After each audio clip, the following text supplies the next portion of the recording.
Tinawag ni Senador Joel Villanueva na harassment ang plano sana ng ombudsman na ipadismiss siya sa serbisyo dahil sa isang naunang kaso kaugnay ng pork barrel scam.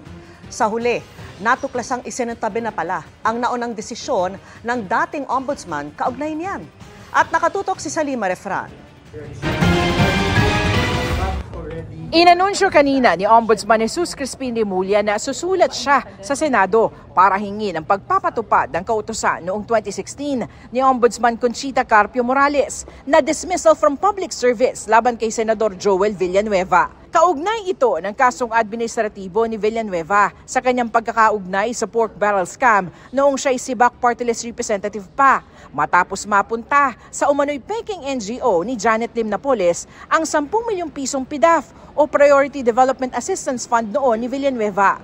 Ang dismissal order na ito hindi pinatupad ng Senado dahil tanging Senado at mga kapwa-senador lamang daw ang makakapag-alis sa kapwa-senador sa pwesto sa pamamagitan ng investigasyon at ng ethics complaint.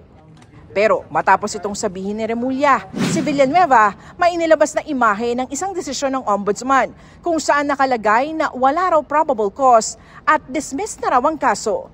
May petsa itong July 31, 2019, panahong ombudsman na si Samuel Martires. Naglabas din siya ng clearance mula sa ombudsman na nagsasabing wala siyang nakabimbing kasong kriminal o administratibo sa Office of the Ombudsman. May inilabas din si Villanueva na certification mula sa Sandigan Bayan na hindi siya akusado o defendant sa anumang kaso roon. Pareho yung inisyu nitong September 10, 2025. Sa mensahe ni Villanueva sa reporters, tinawag niyang harassment ang gusto ni Remulla. Si Remulla, ikinagulat na may ganito na palang desisyon si Martires na anyay isinikreto umano.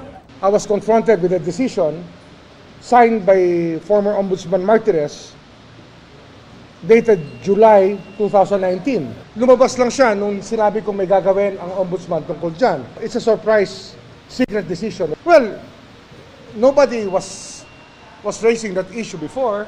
Joel Villanueva kept quiet through all the years. Ombudsman Martires never spoke about it.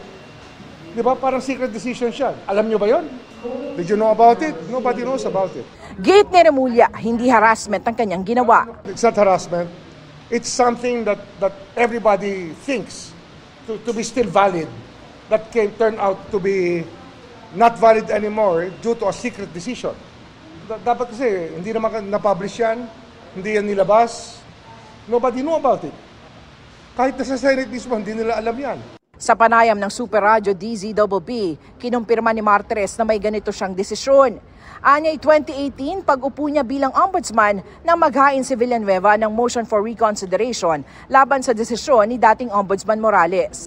Ang argumento raw ni Villanueva, forged o pineke umano ang kanyang mga pirma sa mga dokumento at nagpadala rin ng NBI findings kaugnay nito. Inilagay lang daw si Villanueva sa request ng Buhay Party List, kayong hindi naman siya miyembro ng party list na ito. There is no evidence on record na yung pera na tanggap ng Buhay Party List ay napunta kay Senator Joel Villanueva. I dismissed both cases, criminal and administrative cases. So doon sa kaso, doon sa administratibo na sinasabing dismissed from the service, nireverse ko yon at dinispis ko yung administrative case. Itinanggi rin niyang isinikreto ang desisyon. Abay, hindi ko alam kung anong sikreto sa amin kasi kung titingnan, mayroon kaming tinatawag na CCMS, yung Case Management System.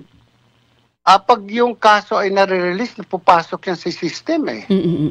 So nandun sa system na na-dismiss ko yun, wala akong sekretong ginagawa sa aking trabaho.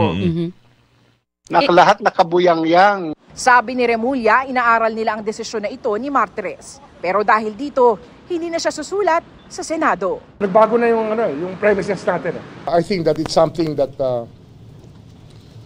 raising more questions than answers. Diba? Lalo na dito, sir, sa opisina. Lalo na sa opisina ito.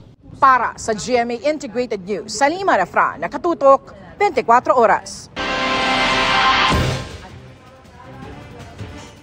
Ito si Villanueva ng official transmittal letter ng Ombudsman noong 2019 na nagbibigay abiso sa Senado ukol sa desisyong nagbasura sa criminal case laban kay Villanueva.